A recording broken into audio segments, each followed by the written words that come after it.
sur la chaîne YouTube de toutes les box. Moi c'est Géraldine de la chaîne Miss Suzette. Si vous souhaitez découvrir ma chaîne YouTube, je vous invite à cliquer juste ici dans le petit i. Aujourd'hui on se retrouve pour parler jardinage avec la box à planter. Avant de vous présenter bien sûr la box pour la saison du printemps, il fait beau, les oiseaux chantent, j'adore.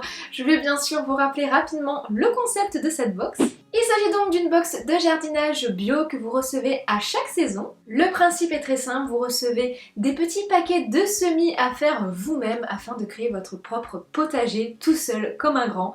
C'est pas beau ça?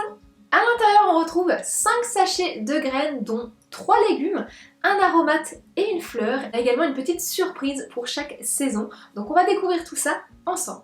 À l'intérieur on retrouve à chaque fois le petit livret explicatif pour chaque produit. Vous avez également des recettes de saison, donc surtout ne perdez pas ce livret parce qu'il va vraiment vous être utile lorsque vous allez planter vos semis. Son prix est vraiment tout doux, pour moins de 6 € par mois. Vous recevez bien une box avec de jolies découvertes à chaque saison, de quoi vous régaler. J'ai même réussi l'année dernière à semer des tomates, j'ai pu les manger jusqu'à la fin de l'été, donc c'était parfait. Donc si je peux y arriver, vous allez y arriver, je peux vous le dire parce que je n'ai absolument pas la main verte. La box est bien sûr écologique puisqu'il n'y a aucun plastique à l'intérieur, elle est fabriquée en France et bien sûr elle est sans engagement. Allez, c'est parti, découvrons ensemble la box à planter pour la saison du printemps. Le thème de ce mois-ci c'est carnaval au potager, il va y avoir de la couleur.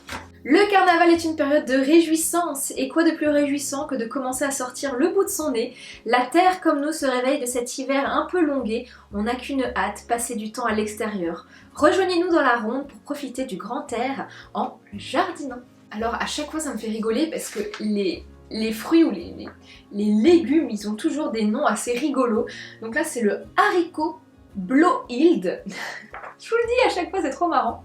Vous avez à chaque fois sur tous les paquets des semis la période pour semer le produit et quand vous pouvez le récolter. Ces haricots d'un violet sombre vont faire pâlir vos voisins ou voisines à coup sûr. Cette variété est précoce et très productive, on l'adore. Les gousses font environ 25 cm de long et sont bien charnues. La belle couleur vire au vert foncé à la cuisson. Magie, magie. Vous pouvez les semer au mois d'avril, voilà, c'est parfait, jusqu'au mois de juillet et on les récolte de juillet à octobre.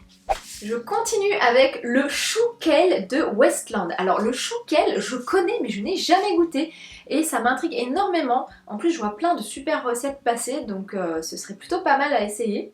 C'est le chou le plus tendance de ces dernières années, on a craqué pour lui. Cette variété demi-naine ne forme pas de pommes mais juste de belles feuilles sur ses tiges au port buissonnant. Frisées et tendres, ces feuilles ont un goût subtil et légèrement sucré, rappelant celui de la noisette. Elles sont aussi réputées pour leur qualité nutritive exceptionnelle. Donc là il y a environ 100 graines. Vous pouvez les semer du mois de mars jusqu'en juin et on les récolte de juin à octobre. Alors là on est sur un concombre, mais pas n'importe lequel, le concombre Kiwano. J'adore les noms, mais il fait un petit peu peur celui-ci, hein. Il a une tête...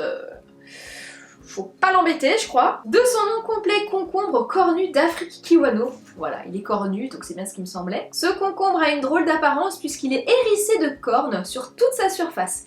De couleur orange ouverte, il possède une chair douce, fine et sans amertume. Vous pouvez le semer jusqu'au mois de juin, donc de mars à juin, et on récolte de juin à octobre. Alors ça je connais, oui, la ciboulette commune. J'adore la ciboulette pour parfumer les salades ou les viandes en cuisson, enfin c'est parfait. Alors on les sème de février à mai, donc il va pas falloir trop tarder là, et ça se récolte du mois d'avril au mois de novembre. La ciboulette est une plante vivace à brun fin, long et vert foncé. Elle a une croissance très vigoureuse et elle est l'une des premières à apparaître à la sortie de l'hiver. Parfois cultivée en annuel qui se sème chaque année, elle est pourtant vivace et pourra rester en place au potager. La ciboulette fait partie de la famille des Aliacées et cela se sent bien dans son goût subtil d'oignon. J'adore. On continue avec la fleur, donc on est sur la chrysanthème comestible, ça c'est chouette. Au-delà d'être magnifique, elle est très mellifère et comestible, les feuilles et les fleurs sont délicieuses. Si vous n'avez jamais goûté des fleurs comestibles, ce sera l'occasion justement. C'est très très bon en goût et bien sûr ça rend le plat encore plus beau, j'ai envie de dire, ça sublime un plat, notamment les plats gastronomiques. Et on termine avec la petite surprise du mois, il s'agit d'un concombre à confire. Alors on a encore un petit concombre. Cette saison, ils nous ont fait une fleur, un sachet de graines extraordinaires supplémentaires. Il s'agit du concombre à confire, une variété incroyable qui produit des fruits qui peuvent se déguster aussi bien nature, en salade ou confit, comme des cornichons. Il ressemble à des pastèques miniatures, c'est à croquer. Alors là, je suis ultra intriguée, je sais même pas ce que ça donne, j'ai jamais vu en fait ce style de concombre. Donc écoutez, à tester. Voilà pour les petits semis de cette saison du printemps. Alors à l'intérieur, bien sûr, comme je vous le disais, on a des recettes. Je vais vous montrer un petit peu tout ça. Et bien sûr, là, on a le chou kale.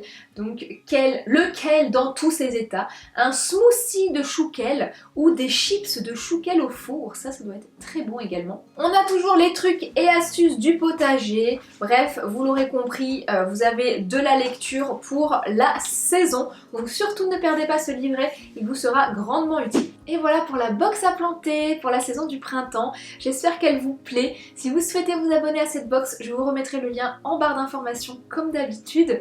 Moi, je n'ai plus qu'à vous laisser et à jardiner, bien sûr, en famille, avec vos enfants, votre chéri, vos parents, bref. Amusez-vous, profitez des beaux jours qui arrivent. Et puis écoutez, nous on se retrouve pour la saison de l'été, très bientôt.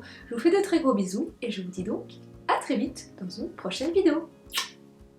Bye!